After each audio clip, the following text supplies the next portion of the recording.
Je l'ai aperçu précisément à 12h47 de l'après-midi, mon pouce se figeant au milieu du défilement. La publication Facebook me brûle les rétines comme de l'acide. Datée de 23h53 hier soir, exactement 7 minutes avant le début officiel de mon anniversaire, elle montre une fête surprise pour ma sœur. La seule fille qui mérite d'être fêtée, peut-on lire en légende sous un groupe de visages grimaçants. Chloé est au centre de la scène, comme toujours, drapée dans cette pose familière de surprise feinte. Une main est pressée contre sa poitrine, l'autre salue la caméra. La pièce vacille légèrement. Mes yeux se fixent sur le sac de technologie brillant posé sur la table à côté de Chloé, le modèle exact d'ordinateur portable pour lequel j'ai économisé pendant 18 mois, son logo distinctif dépassant du papier de soie. Je pose mon téléphone avant que ma main tremblante ne le fasse tomber. Le bureau autour de moi continue son rythme du lundi, les claviers cliquent, les téléphones sonnent et le café infuse, tandis que je reste parfaitement immobile, une statue de sang-froid cachant le tremblement de terre intérieur. Aux toilettes, je murmure à personne en particulier, me levant de mon bureau avec une précision robotique. Les lampes fluorescentes des toilettes clignotent alors que je saisis l'évier en porcelaine froide, mes articulations blanchies. Une grande inspiration. 2, 3. J'étudie mon reflet, Camille Durand, 29 ans aujourd'hui, bien qu'apparemment indigne de mémoire. Une seule larme s'échappe avant que je ne puisse l'arrêter. Je l'essuie du revers de la main, laissant une petite tache de mascara sur ma joue. Est-ce que tout va bien là-dedans? La voix de Sophie est inquiète, suivie d'un coup discret à la porte. Très bien, je réponds, ma voix plus ferme que mon ressenti. Juste une minute. Je redresse mes épaules, regardant la détermination remplacer la blessure dans mon reflet. Ce n'est pas nouveau, c'est simplement la preuve finale dont j'avais besoin. Le souvenir surgit sans invitation, moi, à 16 ans, debout devant la cuisinière, remuant la sauce à spaghetti tout en résolvant des problèmes d'algèbre, mon manuel scolaire appuyé contre la boîte de sucre. Pierre est affalé sur le canapé avec Chloé, alors âgée de 14 ans, tous deux riant des pitreries de son jeu vidéo tandis qu'Hélène encourage ses victoires virtuelles. Le dîner est prêt. J'avais crié. Encore 5 minutes, avait répondu Pierre sans lever les yeux. Chloé est sur le point de battre son meilleur score. Le dîner a refroidi. Mes devoirs sont restés inachevés. Un autre flash, les chaises vides de l'auditorium lors de ma cérémonie de remise des prix de discours en terminale. Les applaudissements polis d'inconnus alors que j'acceptais la plaque. Le message d'Hélène, désolé, ma chérie. Chloé ne se sentait pas bien. Nous fêterons cela plus tard. Puis le contraste, la pièce de théâtre de l'école de Chloé 2 semaines plus tard. Mes parents sont arrivés 1 heure en avance avec des fleurs. L'ovation debout qu'ils ont dirigée. Le dîner au restaurant après coup où Hélène n'arrêtait pas de dire « notre petite étoile ». Je chasse les souvenirs d'un clignement d'yeux et retourne à mon bureau d'un pas mesuré. Sophie lève les yeux, inquiète, mais je l'écarte d'un sourire pratiqué. Mon écran d'ordinateur brille alors que j'ouvre mon application bancaire, cliquant sur la section de l'historique des paiements. Ils sont là, en noir et blanc, des virements automatiques mois après mois, année après année. Une fois totalisée, la somme astronomique s'élève à 32 722 € sur 40 mois. Près de 33 000 €. Voilà les raisons pour lesquelles je vis dans un minuscule appartement pendant que Chloé profite de son loft en centre-ville, pourquoi mon compte de retraite ne contient que de la petite monnaie tandis qu'elle publie des histoires Instagram de ses escapades de fin de semaine. Pourquoi je porte le même manteau d'hiver depuis 6 ans alors qu'elle en présente un nouveau chaque saison. Mon regard se pose sur le petit porte-clés d'ours orange suspendu à mon moniteur, le seul cadeau que Chloé m'ait jamais offert, pioché dans une pile de prix de kermesse quand nous étions enfants. Le rose est plus joli, avait-elle déclaré en le serrant contre sa poitrine. Tu peux avoir le vilain orange. Maman, dis-lui que l'orange est laid. Et Hélène avait hoché la tête en signe d'accord. Je décroche le porte-clés, sa fourrure synthétique amincie par des années de manipulation distraite. Toutes ces années, je l'ai gardé comme un talisman, un symbole du lien que j'espérais désespérément voir se renforcer un jour. L'imprimante du bureau bourdonne à proximité. Quelqu'un rit d'une blague. À l'extérieur, le trafic de Lyon s'écoule sous un ciel gris. En moi, quelque chose bascule. Une plaque tectonique de patience se fracture enfin après des décennies de pression. C'est fini, je chuchote, refermant mon poing sur l'ours. Les mots semblent étrangers mais justes, comme si j'essayais des vêtements qui me vont enfin après des années passées à porter des vêtements d'occasion. C'est fini. Plus jamais. Plus tard cette nuit-là, les murs de mon appartement se referment sur moi alors que j'étale les factures sur ma table de cuisine, 615 € pour le loyer, 78 € pour l'électricité, 218 € pour les courses. Ce sont des chiffres qui devraient aboutir à une vie gérable avec mon salaire d'analyste des opérations de produits. Mais la voilà, la 7e facture de la rangée, celle qui ne m'appartient pas. Monsieur Lefebvre, 712 €. Paiement automatique prévu pour le 1er du mois. Je trace du doigt le nom du propriétaire sur le relevé bancaire. Pas mon propriétaire, celui de Chloé. C'est le paiement automatique que j'ai maintenu pendant 38 mois consécutifs alors que ma sœur rebondissait entre 3 emplois, chacun se terminant par les mêmes courriers électroniques de licenciement transférés dans ma boîte de réception. Incohérence de performance, disait le plus récent, absence excessive. Ce sont des mots qui devraient avoir des conséquences, mais ce n'est jamais le cas, pas pour Chloé. Mon téléphone sonne pour une notification de message vocal. C'est Pierre. Camille, ma chérie, la voix de Pierre remplit mon petit salon sur ce ton familier et cajoleur qu'il réserve pour demander des faveurs. J'aurais besoin d'environ 665 € pour un projet spécial ce week-end.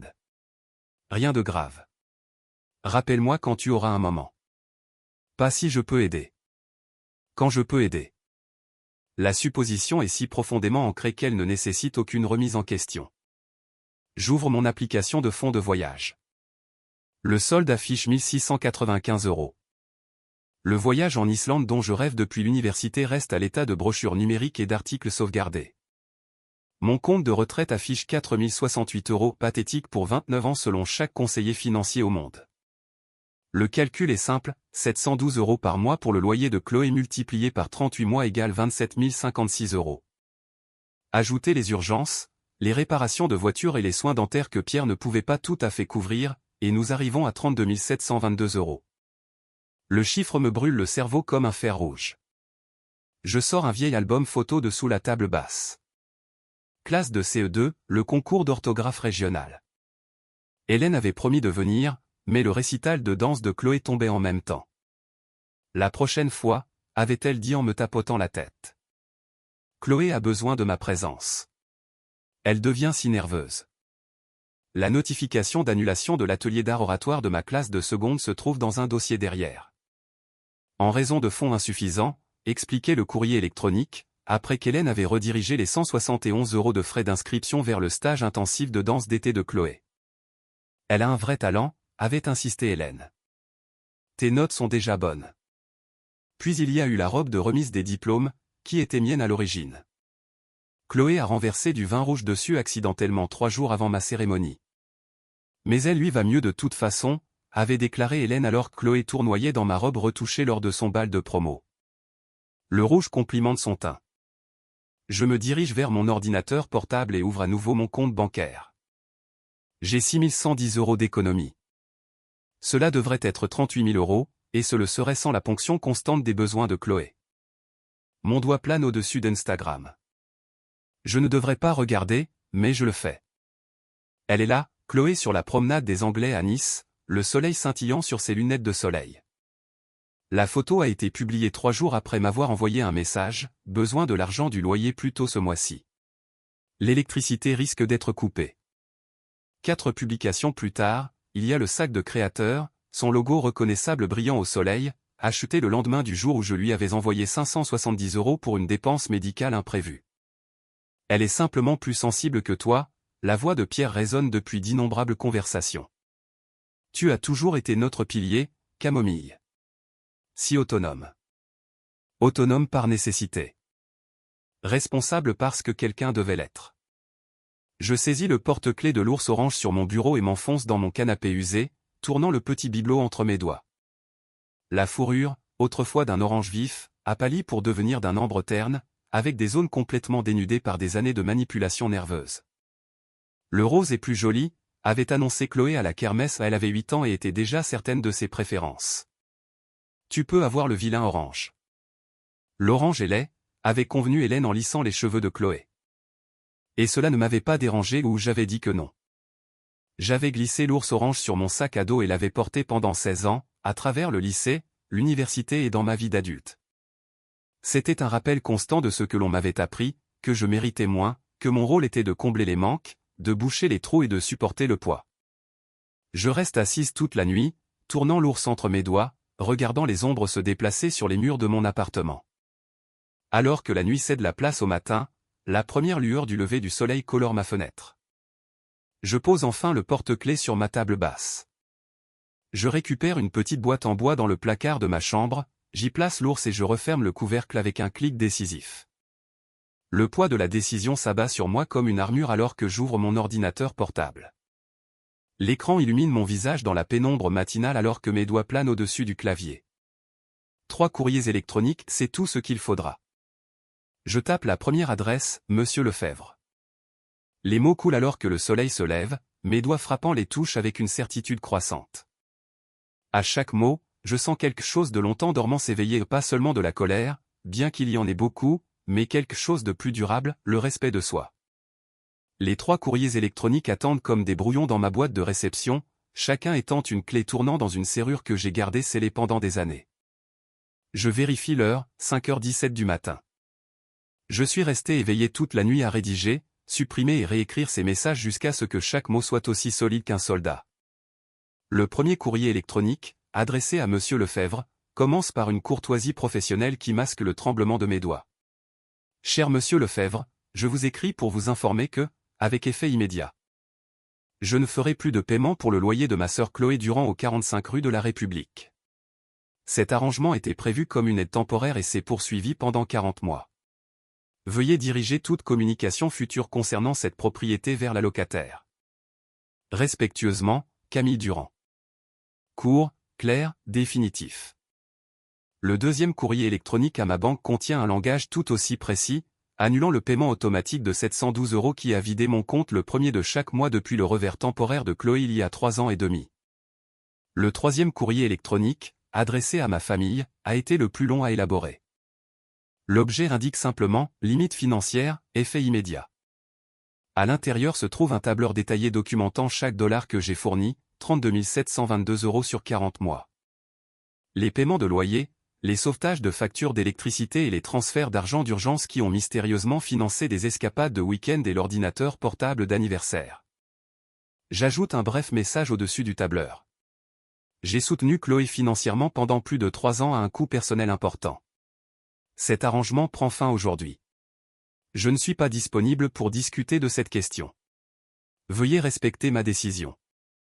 Mon doigt plane au-dessus du bouton d'envoi du premier courrier électronique. La cuisine semble anormalement calme, le réfrigérateur bourdonnant étant le seul témoin de ce que je m'apprête à faire. J'appuie sur envoyer. Un sifflement confirme son départ. Le deuxième courrier électronique suit immédiatement après. Quand j'arrive au troisième, je m'arrête, mon cœur frappant contre mes côtes. C'est celui qui va tout faire exploser. Je ferme les yeux, prends une grande inspiration et je clique sur envoyer. Le poids se lève si soudainement que je me sens étourdi.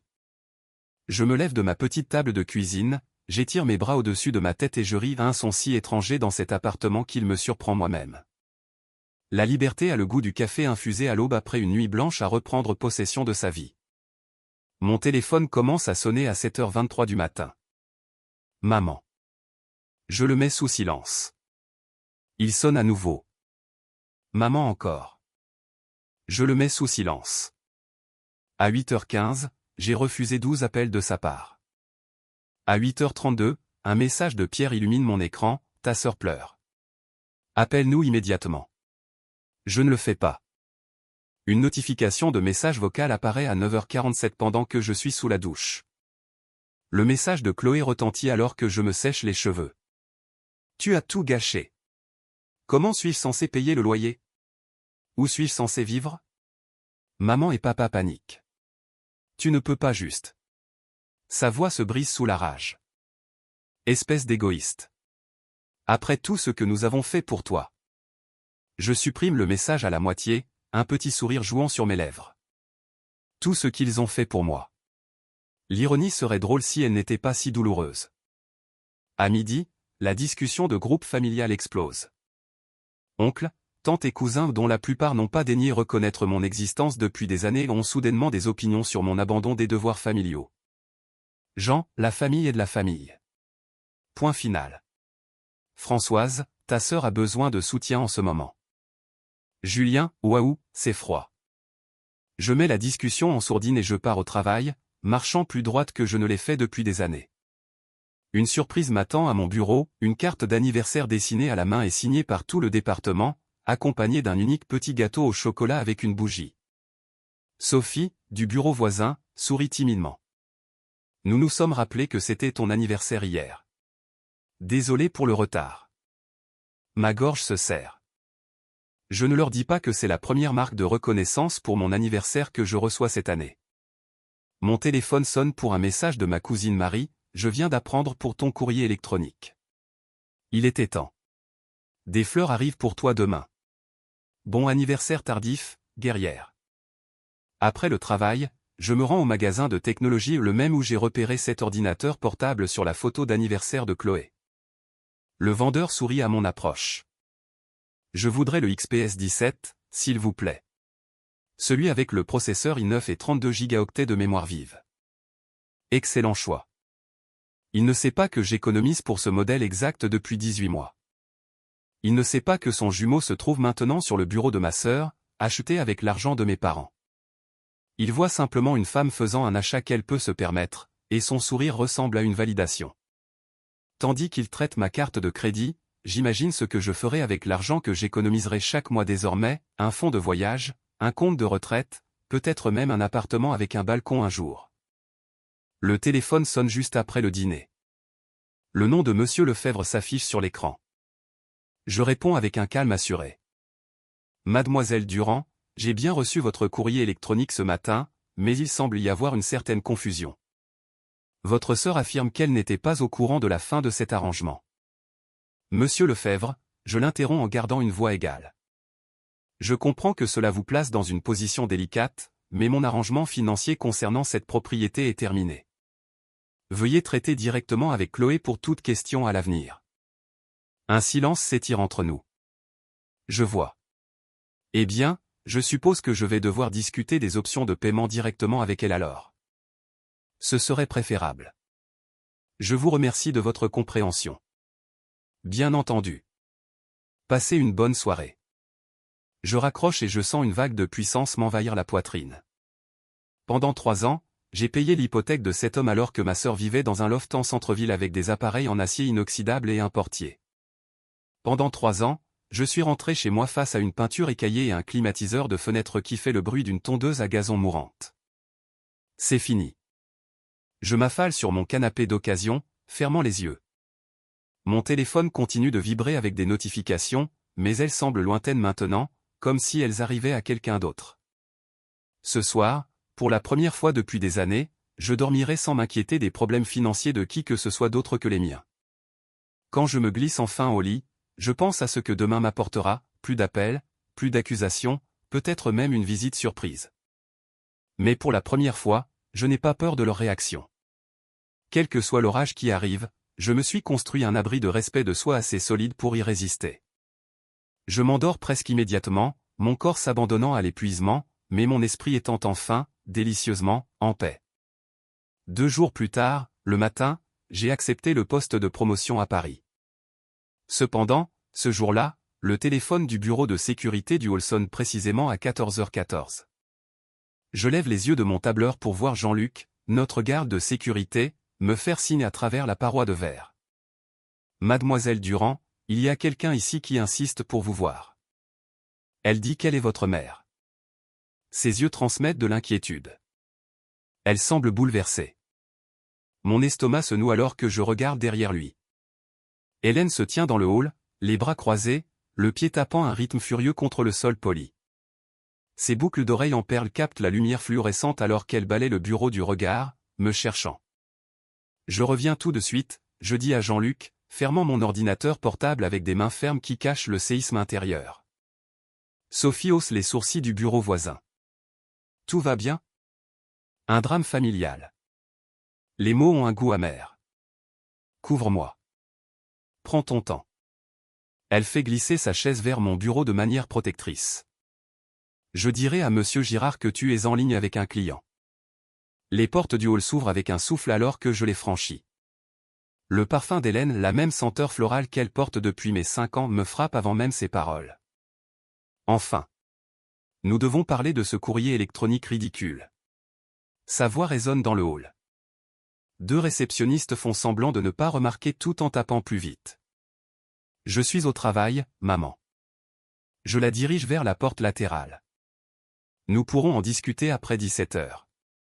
Jean-Luc nous regarde, la main près du téléphone de son bureau. Je lui adresse un signe de tête subtil. Je vais bien. À l'extérieur, la bruine perpétuelle de Lyon embrume mon blazer alors que maman me saisit le bras. La famille n'abandonne pas la famille. Son murmure est plus tranchant qu'un cri. Sais-tu ce que tu as fait à ta sœur? Elle ne peut plus manger.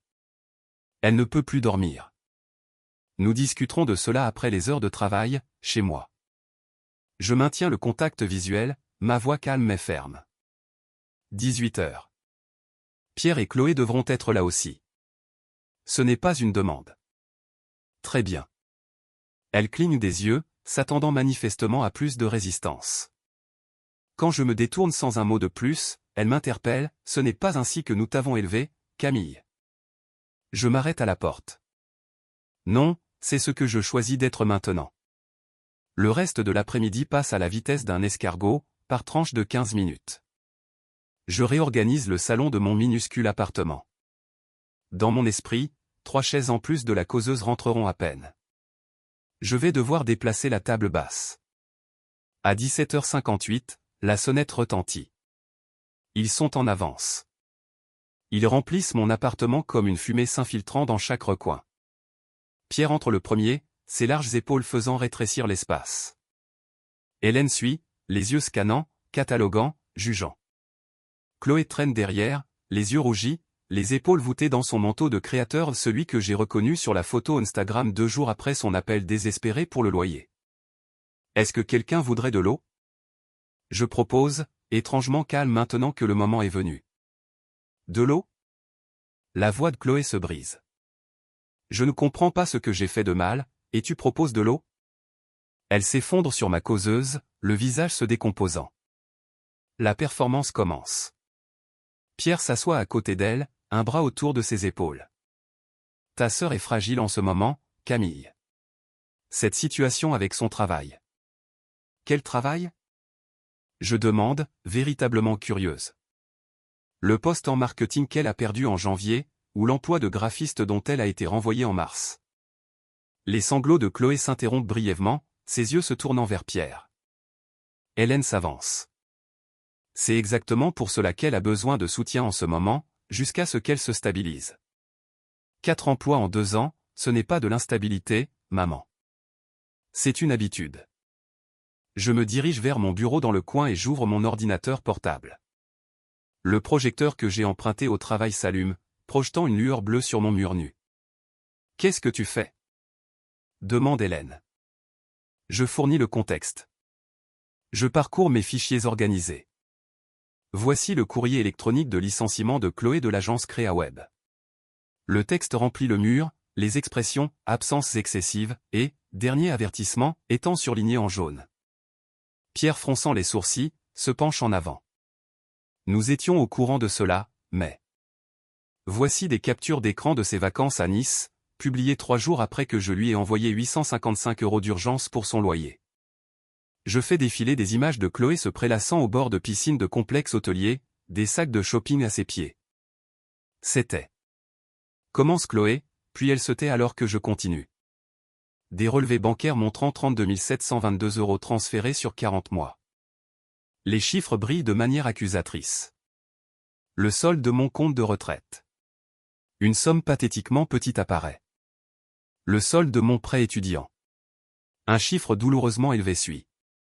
La pièce tombe dans le silence, à l'exception du ronronnement du ventilateur du projecteur. Chloé fixe le sol. Pierre semble véritablement sidéré, la bouche légèrement ouverte. Les lèvres d'Hélène se serrent en une fine ligne blanche. Je me tiens plus droite, les épaules en arrière. Pour la première fois dans cet appartement exigu, j'ai l'impression de pouvoir respirer. Je ne demande pas la permission, je dis calmement. Je vous informe de ma décision. Les paiements ont cessé de manière permanente. La tête de Chloé se redresse brusquement. Mais comment suis-je censé? De la même manière que les autres adultes, je réponds. Travailler, budgétiser, faire des choix. Pierre s'éclaircit la gorge. Camille, je ne me rendais pas compte de l'ampleur de. J'ai accepté une promotion, je continue. Responsable senior des opérations à Paris. Paris? Murmure Chloé, un choc véritable perçant à travers sa façade. Pour une fois, sa surprise ne semble pas jouer. Je pars dans 4 semaines. Hélène s'avance. Tu ne peux pas juste. Je peux. 2 mots simples, mais ils flottent dans l'air avec un poids nouveau. Le bras de Pierre quitte l'épaule de Chloé. Il étudie les chiffres financiers toujours projetés sur mon mur, puis il me regarde vraiment, peut-être pour la première fois depuis des années. Je ne me rendais pas compte, répète-t-il, plus doucement cette fois. Quelque chose change dans son expression, la première fissure dans son armure de complaisance. Le projecteur continue de vrombir alors que nous restons tous les 4 suspendus dans ce moment de vérité, chacun contemplant la nouvelle réalité qui prend forme dans les limites de mon petit appartement. Après des années de déséquilibre, la balance a enfin basculé. Elle a toujours été plus sensible que toi, Hélène arpente mon minuscule salon, ses talons claquant contre le parquet comme une bombe à retardement. Dès le jour de sa naissance, le médecin a dit qu'elle avait besoin d'une attention particulière. Je m'appuie contre le comptoir de ma cuisine, les bras croisés, observant cette performance familière. Le scénario n'a pas changé en 29 ans. Seulement maintenant, je peux le voir pour ce qu'il est. Chloé a des défis particuliers, continue Hélène, sa voix montant vers ce ton pratiqué de martyr maternel. Tu as toujours été si capable. Elle prononce le mot comme s'il s'agissait d'une accusation. Pierre s'agite inconfortablement sur mon canapé d'occasion, jetant des regards entre nous. Chloé est assise à côté de lui, son mascara stratégiquement étalé, des mouchoirs serrés dans un point aux articulations blanchies. Nous ne demandons pas grand-chose, dit Hélène, s'arrêtant pour me fixer d'un regard qui, autrefois, m'aurait fait saisir mon chéquier. Continue simplement les paiements jusqu'à ce qu'elle se stabilise. Encore 6 mois? Peut-être 1 an? Et après? Ma voix sort plus ferme que je ne le ressens. Une autre année après celle-là, et encore une autre. Vous choisissez l'argent plutôt que le sang. Les yeux d'Hélène se rétrécissent. Est-ce que cet ordinateur portable vaut vraiment la peine de détruire ta famille? Le rire m'échappe avant que je ne puisse l'arrêter court, tranchant et totalement dépourvu d'humour. Il ne s'agit pas d'un ordinateur portable. Il s'agit de 32 300 € et d'années passées à être traité comme un distributeur automatique de billets sur pattes. Ce n'est pas juste, intervient faiblement Pierre. Non, ce n'était pas juste, j'approuve en le regardant directement. Ce n'était pas juste quand vous avez manqué ma remise de diplôme universitaire parce que Chloé avait un rhume. Ce n'était pas juste quand je travaillais à 2 emplois pendant qu'elle se cherchait à mes frais. Et ce n'était certainement pas juste quand vous avez tous oublié mon anniversaire mais avez organisé pour elle une fête surprise 7 minutes avant minuit. Chloé tressaille à ces mots, quelque chose de non écrit traversant son visage. Je choisis le respect de soi plutôt que la complaisance, je continue, sentant quelque chose basculer dans la pièce alors que les mots portent. Et si cela détruit notre famille, alors que préservons-nous exactement? Le silence tombe, lourd du poids de décennies de vérités non dites. Pour la première fois, je vois de l'incertitude dans les yeux d'Hélène. Sa bouche s'ouvre, puis se referme.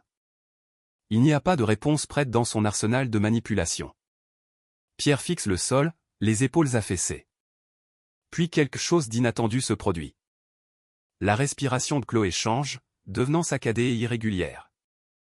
Son maquillage parfait, strié de larmes, commence à couler sérieusement alors que les sanglots pratiqués se transforment en quelque chose de brut et de réel. Je ne peux pas, halète-t-elle en lâchant les mouchoirs. Je ne sais pas comment faire cela toute seule. La confession flotte dans l'air entre nous, les premiers mots honnêtes que ma sœur m'ait adressés depuis des années. Je sens ma résolution vaciller, ce vieux réflexe de se précipiter et de tout arranger surgissant comme une mémoire musculaire. Mais je plante mes pieds fermement sur le sol de mon appartement, cet appartement que je peux à peine me payer à cause d'elle. Tu peux apprendre, je dis d'une voix plus douce mais non moins ferme. Mais je ne le ferai plus pour toi. Chloé lève les yeux, rencontrant les miens directement. Quelque chose passe entre nous. Pas le pardon, pas encore, mais peut-être de la reconnaissance. Pour la première fois, elle me voit comme une personne ayant des limites plutôt que comme une ressource inépuisable. Comment ? Sa voix semble plus petite, dépouillée de son jeu habituel. De la même manière que je l'ai fait. Un pas après l'autre. Pierre s'éclaircit la gorge, attirant notre attention. Ses yeux sont rougis, ses mains étroitement croisées sur ses genoux. Je vous ai déçus toutes les deux, dit-il doucement. Les mots semblent lui coûter quelque chose d'essentiel. Surtout toi, Camille. Mon souffle se coupe. En 29 ans, je ne l'ai jamais entendu reconnaître cela. Je t'ai minimisé parce que tu semblais si autonome, continue-t-il, la voix rauque d'émotion. Tu ne te plaignais jamais, ne causais jamais d'ennui. C'était plus facile de se concentrer sur la roue qui grince. Il se lève, s'approchant de moi d'un pas hésitant. Je n'attends pas de pardon, mais j'aimerais avoir une chance de faire mieux. D'être le père que tu méritais depuis le début. La sincérité de sa voix touche quelque chose de profond en moi, un espoir enfantin que je pensais enterré depuis longtemps. Mais l'espoir peut être dangereux sans limite. Les mots sont faciles, je dis. J'ai besoin de voir des actions concrètes. Nomme-les, dit-il simplement. Je prends une grande inspiration. Chloé a besoin d'un emploi avec un contrat de travail que je peux vérifier. Elle a besoin d'un budget de fonctionnement qu'elle respecte. Et vous devriez tous les deux envisager une thérapie. Hélène ouvre la bouche pour protester, mais Pierre la fait taire d'un regard. Et le soutien financier ? Demande-t-il. Il s'arrête aujourd'hui, je réponds. Mais un soutien émotionnel avec des limites ? Cette porte reste conditionnellement ouverte. Pierre hoche lentement la tête, puis fait quelque chose qu'il n'a pas fait depuis des années. Il s'avance et me serre dans ses bras. Ce n'est pas l'étreinte superficielle de l'obligation, mais quelque chose de réel et de solide. Pendant un moment, je m'autorise à m'y abandonner, à ressentir la tentative de reconnexion. Quand ils partent 20 minutes plus tard, l'appartement semble différent ou plus vide, mais d'une certaine manière plus à moi qu'auparavant. Je me sers un verre de vin et je me tiens près de la fenêtre, les regardant marcher vers leur voiture en bas, le dos raide d'Hélène, la main de Pierre touchant avec hésitation l'épaule de Chloé, le silence inhabituel de ma sœur. Je ne sais pas s'ils respecteront mes conditions. Je ne sais pas si un véritable changement est possible après tant d'années d'habitudes établies. Mais pour la première fois d'aussi loin que je me souvienne, la décision ne m'appartient pas. Je touche la vitre froide de la fenêtre, voyant mon reflet se superposer au monde extérieur.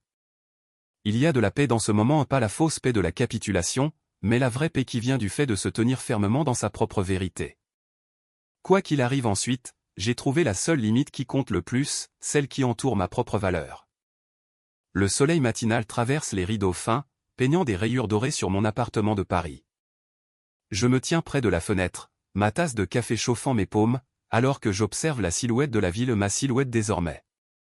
La vue depuis le 12e étage me surprend encore chaque matin comme un cadeau que je déballe continuellement. 1 an, je murmure à mon reflet dans la vitre. 1 an depuis que j'ai refermé ma main sur ce porte-clés d'ours orange usé et que j'ai murmuré, c'est fini. Mon téléphone vibre sur le comptoir. Marie, je viens d'atterrir.